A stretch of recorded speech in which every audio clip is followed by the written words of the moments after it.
ଜଗନ୍ନାଥଙ୍କ ସ୍ୱାମୀ ନୟନ ପଥଗାମୀ ଭବ ତୁମେ ଜୟ ଜଗନ୍ନାଥ ଜୟ ମା ମଙ୍ଗଳାମ। ମୁଁ ସବୁବେଳେ ଠାକୁର ପିସାଇଲେ ପ୍ରଭୁଙ୍କଠୁ ଆରମ୍ଭ କରେ, ତାପରେ ଯାଇକି ମୁଁ ମୋଠୁ ଆରମ୍ଭ କରେ। ଜୟ ମା ମଙ୍ଗଳା। ହ୍ୟାଲୋ ସାଙ୍ଗମାନେ, ଗୁଡ୍ ମର୍ଣ୍ଣିଂ। କେମିତି ଅଛ? ଭଲ ଅଛ ନା? ଆଶା କରୁଛି ବହୁତ ଭଲରେ ଥିବ। ଆଉ ସମସ୍ତେ ଭଲରେ ରୁହନ୍ତୁ, ଖୁସିରେ ରୁହନ୍ତୁ।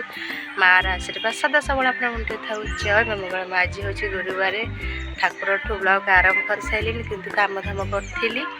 ତାପରେ ଆସି 9ଟା ବାଜିଲାଣି, ମୋଠୁ ଆରମ୍ଭ ହେଲା। ଆଜି କାମ କ'ଣ? ସକାଳେ କଲି ଚା, ଉପମା, ଭାତ ଆଣ୍ଠି ମାଜିକି ଆଙ୍କ ପାଇଁକି ପଖାଳ ଖାଇବା ନଗେଇଖିଆ କରିକି ଏଠି ଆସିଥିଲି ଆଉ ଛାତ ଉପରକୁ ଲୁଗା ଶୁଖେଇବାକୁ। ଇଏ ହେଉଛି ଆକାଶର ଦୃଶ୍ୟ। ଲୁଗାପଟା ଶୁଖେଇ ସାରିଲାଣି। ଏହା ହେଉଛି ଆଜିର ଆକାଶର ଦୃଶ୍ୟ। ଆଜି ବି ସେଦିନ ତ କଖାରୁ ଫୁଲ ପିଠା ତ ଯେଉଁ ଖିଆ ହେଲା, ଛାଡ଼।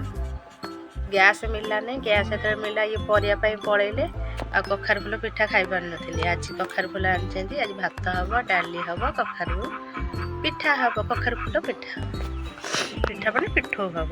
ଏଇ ଶୁଭୁଛି ପତ୍ର ଦିଟା ଆଣ ଭାଇଆ, ଆଣ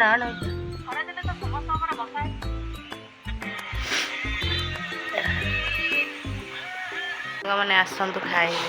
ଆମର ପଖାଳ ଭାତକୁ ବଢ଼ି ବାଇଗଣରେ ଗୋଳା ହେଇଛି। ଇଏ ମୋ ଉପମା, ଇଏ ମିକ୍ସଚର। ସେଠି ପାଣି ବୋତଲ ଏଠି ପଚିଦେବେ, ସେ ତାଙ୍କର ଖାଇବେ, ତୋରାଣି ପିଇବେ। ଲୁଣ ଆଉ ପକେଇବି ନା ଲୁଣି ହେଇଗଲା?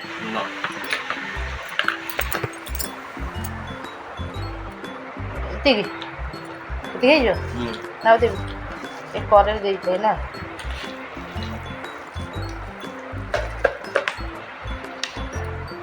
ଆମର ଏମିତି ଖାଇବା ଆଉ। ଖାଇବା ପିଇବା ସରିଲା। ଆଜି ସିଏ ଆସିବେନି ଖାଇବାକୁ। ମୁଁ ମୋର ଭାତରେ ଆଳୁ ପକେଇ ଦେଇଛି, କାକୁଡ଼ି ଅଛି, ଏଇସବୁ ଲଗେଇକି ଖାଇଦେବି ଆଉ। କାଲିର ବ୍ଲଗ୍ଟା ମୁଁ କାଲି କରିଛି, କେବଳ ଅଳ୍ପ କରିଛି, ଆଉ କରିପାରିନି। କାହିଁକି ଯେହେତୁ କାଲି କୁଣିଆ ଆସିଥିଲେ, ଟାଇମ୍ ହିଁ ନଥିଲା କରିବା ପାଇଁକି, ସେଥିପାଇଁକି ଆଜି କଲି ଆଉ। କାଲି ଆଜି ମିଶେଇକି ଛାଡ଼ିବେ ଆଉ। ଆପଣମାନେ କେମିତି ଅଛନ୍ତି? ଭଲ ଅଛନ୍ତି ନା? ଆଶା କରୁଛି ବହୁତ ଭଲରେ ଥିବେ। ଯାଇ ସର୍ଟ ଭିଡ଼ିଓ କରିବି ବୋଲି ଟିକେ ମେକଅପ୍ ନେଇ ଆସିଲି। ମେକଅପ୍ ମାନେ କିଛି ନାହିଁ, ମୋ ନୀତିଦିନିଆ ଆଇବ କାର୍ଯ୍ୟ। ଲିପଷ୍ଟିକ୍ ଟିକେ ହାଲକା ସେ ଲଗାଏ, ସବୁଦିନ ବି ଲଗାଏ ନାହିଁ। ସାଙ୍ଗମାନେ ଆସନ୍ତୁ, କ୍ଷୀର ଭାତ ଖାଇବେ। ମୋତେ କ୍ଷୀର ଭାତ ଖାଇବାକୁ ବହୁତ ଭଲ ଲାଗେ। ଆପଣଙ୍କୁ ଭଲ ଲାଗେ ନା? ତା ସାଙ୍ଗରେ ଅଛି କାକୁଡ଼ି ସାଲାଡ଼, ତା ସାଙ୍ଗରେ ଅଛି ଆଳୁ ଦଳା। ମୋତେ ତ ବହୁତ ଭଲ ଲାଗେ କ୍ଷୀର ଭାତ ଖାଇବାକୁ। ଯେହେତୁ ଆଜି ଆସିବେନି, ମୁଁ ସେଥିପାଇଁ ଭାବିଲି କ୍ଷୀର ଭାତ ଖାଇଦେବି। ଆଉ ସନ୍ଧ୍ୟାବେଳେ ବିଶ୍ୱାସ କରିବେ, ଖୋଲା ଆକାଶରେ ସୁଲସୁଲିଆ ପବନରେ ହୁଡ଼ୁମ୍ବ ମିକ୍ସଚର ଖାଇବା ମଜା ପୁରା ନିଆରା। ଫାର୍ଷ୍ଟ ଟାଇମ୍ ପାଇଁ ଖାଇଲି। ଆପଣମାନେ ବି ଆସନ୍ତୁ।